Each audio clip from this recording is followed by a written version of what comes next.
welcome back to another episode of The Positive Side. I'm Ann DeSantis, your host. It's always great to be here. I love this show because it's all about positivity. And one of the big parts of positivity that I talk about all the time is faith, having faith. And my guest today, Dr. Antone Raymundo, encompasses that. So I want to welcome you, Dr. Antone Raymundo. Thank you so much for being here on The Positive Side. Thank you, Ann, for inviting me here. I appreciate that. Yes, of course. Now, Doctor is a medical consultant. He works in Harrisburg, PA. He's also an anesthesiologist. In addition, he is a Catholic speaker, and he also does retreats. So we have so much to talk about, as he is a husband. His wife's name is Liz. They have 7 children. His son, Father Antone Raymundo, was just ordained a Catholic priest. And he has a daughter, Kathleen, who authored a book called Noise, which we're going to talk about all of this today on this episode of The Positive Side. But before we begin, I know that Dr. Raymundo, you wanted to talk about your dad, and you wanted to tell a story about him. Please tell us that story. Sure. Well, when I give my retreats at various venues, I like to tell about my personal testimony, which encompasses faith, family, and fatherhood. And so it starts with my father, who was back in the Philippines as someone who was just early in their marriage. And he had his oldest son, who was about 4 years old. And this is war-torn Philippines, where his oldest son, my brother, contracted tetanus. And when he contracted tetanus, he had the death throes of the disease, which is called a Tetanus, where all parts of your body is contracted to the point where you get your jaw locked. And so when you have locked jaw, you end up then having respiratory paralysis. So your chest muscles get paralyzed to the point you can't breathe. And so when my dad saw this, he went across to the street, luckily, where there was the only clinic in this small town, to bring his son, who was already suffocating to death. And so when the doctor, and when the doctor saw this, he recognized that my brother had tetanus and lockjaw and was dying from it. And back then, they didn't have these immunizations in the Philippines. It's post-World War II, Japanese-occupied Philippines. And so the doctor essentially was telling my dad there's nothing that he could do. And right at that moment, back in May of 1948. Was it? Yes, that long ago, that my mother came in to deliver her 3rd baby. And so the doctor, the only doctor there, he had to triage and decide, well, who should I help? And of course, he had to help my mom, who was about to deliver on that May 2nd.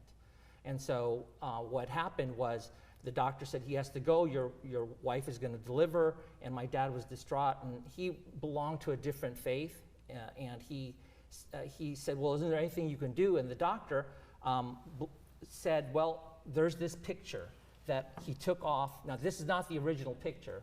This is our picture of Our Lady of Perpetual Help, where he took this off of the wall in his office, gave this to my dad, and then he said to my dad, ask her help.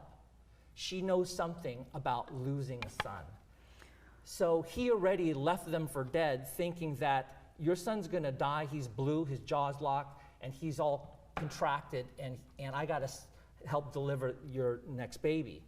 Well, he goes ahead to the other room and helps my mother, but my dad in that room takes the picture, looks at it, and asks the Blessed Mother, he says that, if you are who you are, I've never done this, if you help heal my son, I will convert to the Catholic faith and have all my children baptized Catholic. That was your father? That was my father. Amazing. And in that very split second, he made that promise. My brother was released from the lockjaw. He was able to pink up or brown up, since we're Filipino, so we're brown. He was saved. In the other room, unknown to my mom, when she was delivering, she delivered a baby girl. She prayed too, of course. But when she delivered a baby girl, she intuited that since she had a girl, that means her son was saved. If she had delivered a boy, she thought then that she lost her firstborn son.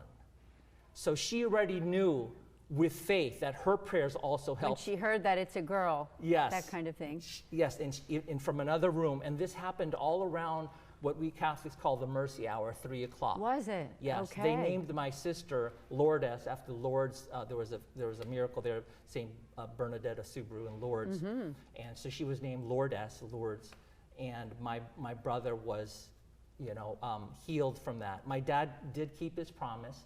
He was married in the church 7 years later, converted to the Catholic faith, and had all his children baptized. And that's how we were able to have this faith, this wonderful Catholic faith of ours, and where I go out in my mission to tell people about such miracle stories such as this. That is a miracle story. I didn't even know the whole, all of the details of it. So thank you so much for sharing that with me personally and our viewers. I'm sure that it's just so uplifting to hear this and a way to also let people know the hope that we have in our faith. Thank you. I think we have a graphic on this too about, I got from my brother. It's from back again in the Philippines. So the graphic, okay. The There's graphic, one graphic the graphic there on to the left is my mother with my brother back in the day there, where it says from the Philippine newspaper that she had her son cured from this tetanus ailment, and that her husband was turned Catholic after being in another faith. And so that just documented back then of what happened in war-torn Philippines. I'm so glad you have that photo. It's something you always treasure. Yes, and so the story continues actually, because part of my ministry, and one of the reasons why I'm so glad to appear on your show is because I'm hoping that whoever watches this or hears me speak, that they would want to listen to the rest of the stories, whether it's through Malvern Retreat House, is where I work for them as far as retreats to go, so you can contact Malvern Retreat as far as that. But where I look at myself is when I did anesthesia, what made a good anesthesiologist was not that they put somebody to sleep for surgery, but that they wake them up afterwards. I remember you told me this.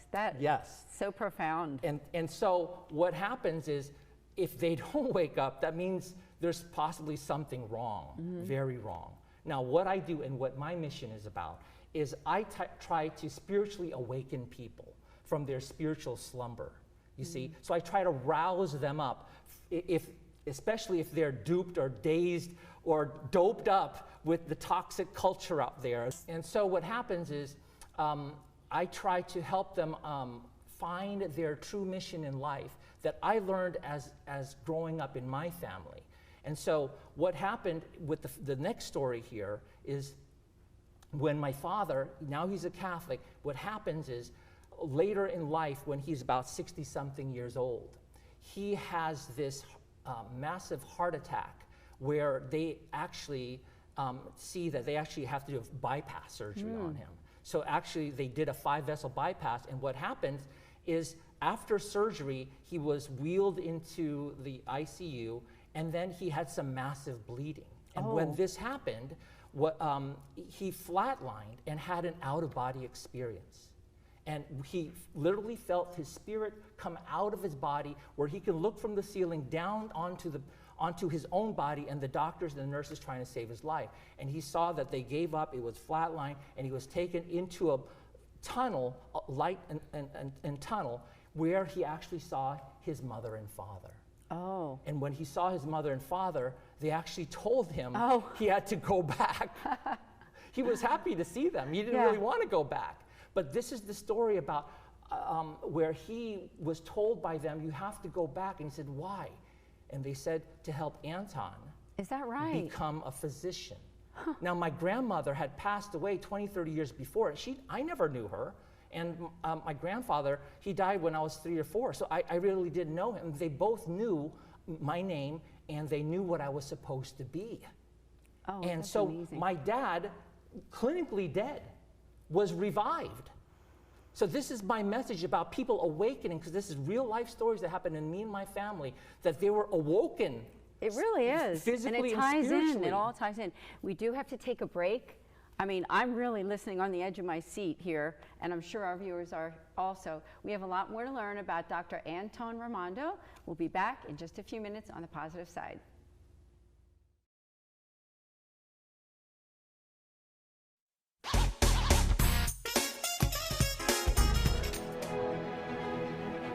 What does it take to bridge the distance and keep them connected to family, home, and country? And what does it take to prepare them for their future when their service to the nation is complete? What does it take to strengthen our service members so they can be the greatest force for good in the world? It takes a force. Be a force behind the forces. Share a message today at force.uso.org. I want to be a contender. I want a warm belly to sleep on. A big house. How do I look? Do I look good? I want to play hard. My nails done once a month. I want. I want. I want a home. I just want a home. I want someone to love. Last year, more than 30,000 companion animals came to us without homes. 20,000 of them were felines. Let's make some homes together.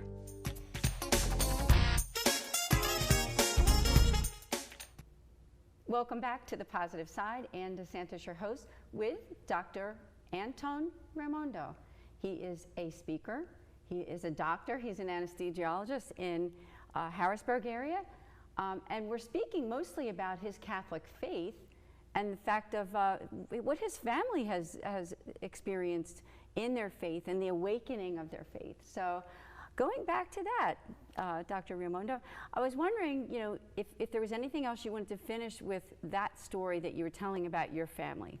Sure, yes. So to finish up on that story, my dad accepts the message, divine message, so to speak, from heaven, that he's supposed to go back to his body and help me become a doctor of all things. So he goes back and is revived, to the surprise of the doctors, because he was clinically dead and flatlined. And so when I had the chance to speak to him as a young person there, he basically comes and he tells me when I'm in his room, essentially the way I translate it as a teenager is that I came back from the dead so you can become a doctor. So talk about pressure.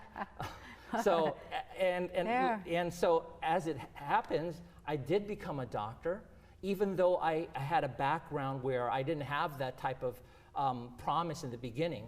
I was, wayward as a teenager, and so it was a big surprise. And I did become a doctor out in Milwaukee, met my wife, became an anesthesiologist. But then I had a traumatic accident where I was unable to practice after a botched procedure. So I was left disabled for a number of years, and a few of that I was bedridden. And I had a miraculous healing after that. You certainly did. Yeah, and in that time we grew our family to the point where my son, as he grew up and saw me suffering as a disabled physician, and how I tried to retool myself by getting an MBA at the Wharton School in finance and accounting, it affected him to the point where his spiritual life was also awoken to the point that he also was recently ordained I know. a Catholic Congratulations. priest at Philadelphia this past May 18. I think we have some graphics of that. Well, I know that they show, we do have graphics of your son's ordination, I believe. Yes. So this is there when Archbishop Chaput laid hands on him, and if there's another photo afterwards, is they lay on the altar there where they ask for help from all the different saints. And if there's another graphic, this is the actual moment where Archbishop Chaput in the cathedral raises his hands over the 7 that are kneeling down to your right, and he says the specific words and asks God the Father, God, to give them the gift of priesthood. And so he is... Good pictures. He was, to me, he is now the doctor of souls. He carries on what I wished I could have done. I helped be a doctor of the body, and I told him one day, I said, if you want to do something great in your life, us doctors can save lives, but essentially everybody may will die sooner or later, but you have the chance to save souls, to help them live forever in eternal happiness in heaven. And so that's what he's doing at this time. And that also, the whole story goes on where my daughter as well went to, as a recent graduate at Franciscan University, authored her own book called Noise, based on a true story where it's about, you can find a heartwarming, inspiring story about how you can find joy in the most surprising places, even among the noise. Love it. And her name is Kathleen Raymundo. And you can buy the book at Amazon. She drew all the pictures. She's a graphic artist. She drew all the pictures, did the layout, and the script. And so it's a very heart-touching, heartwarming book. Very short read, and I hope you enjoy that. This is part of the story that I share. There's many more miracle stories where I like to let people awake and arise from their sleep.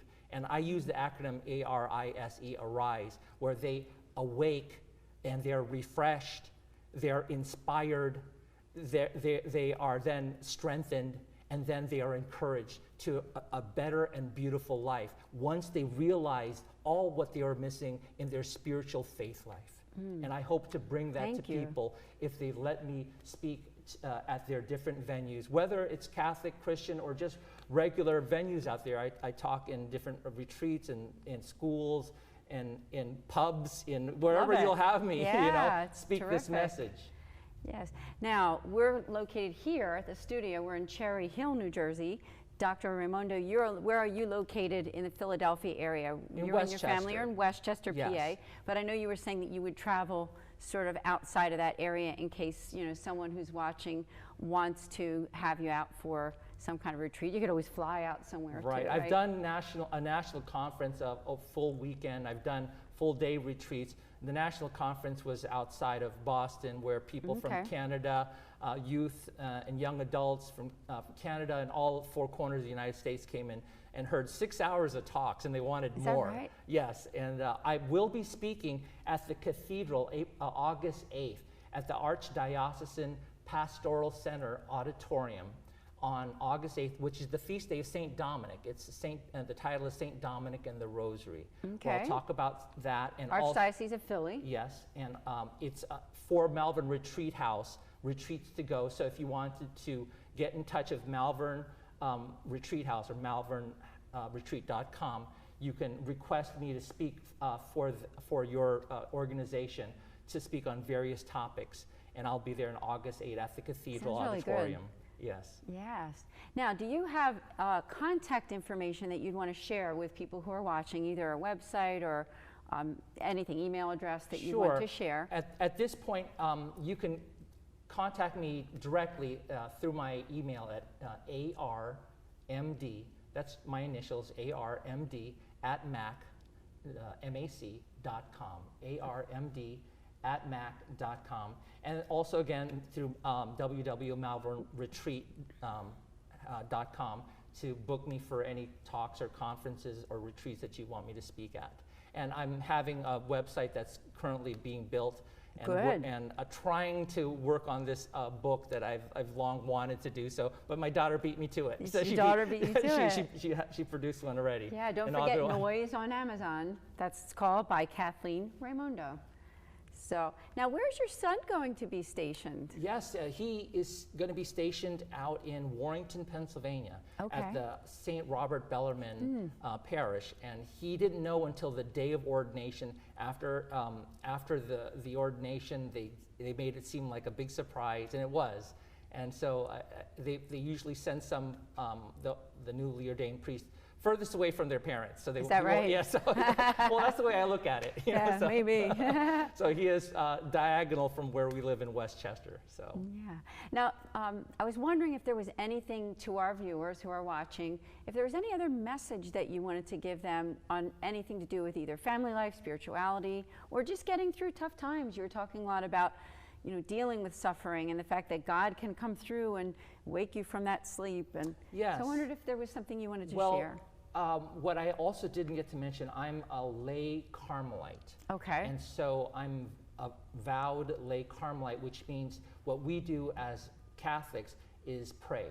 And we have a special devotion in praying. And so I was also trained in mind-body medicine, took some courses out at Harvard for continuing medical education. So what I like to do is to encourage you to pray to God, because during those times when I had got injured, was disabled and on my back, and my second-born son died, and we lost everything. It was like a little Job experience. The thing that got me through was prayer and my faith.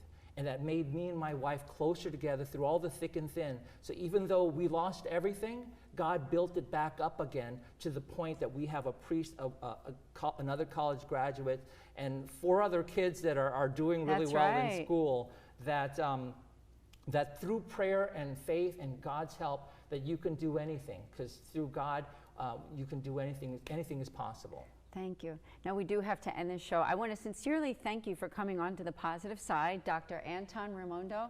I wish you and your family all the best. We'll keep you all in my prayers. Thank you again, thank you so much, Doctor. So for myself, Ann DeSantis, and for Dr. Antone Raymundo, we will see you next time.